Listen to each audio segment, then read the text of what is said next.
In this video, I'm going to show you how to open up a hot tub cover that has a lifter bar.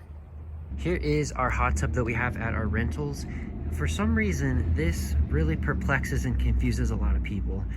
So I just want to take a moment to record how you open this. It's very easy and effortless when done properly.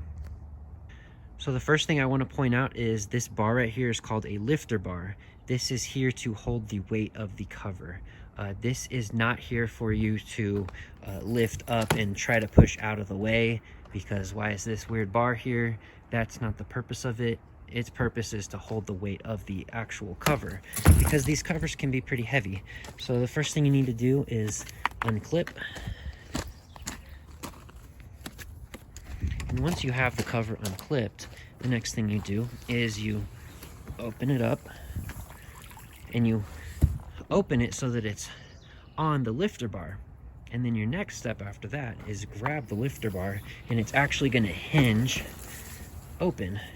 And now the cover is fully sustained on the lifter bar, and you have access to the hot tub at that point. So this is the proper way to do it. What I see 9 times out of 10 is my guests will lift the lifter bar and then they'll just slide the hot tub cover off onto the ground.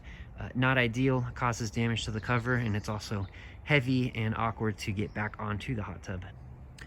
And then your steps to close it are very simple. You're just gonna do exactly what we did, but in reverse. You're gonna lower the lifter bar, and then you're going to grab the cover and flip it back over. And then you would relatch those clips right there so that the wind doesn't lift it open. I hope this video was helpful for you, and thanks for watching.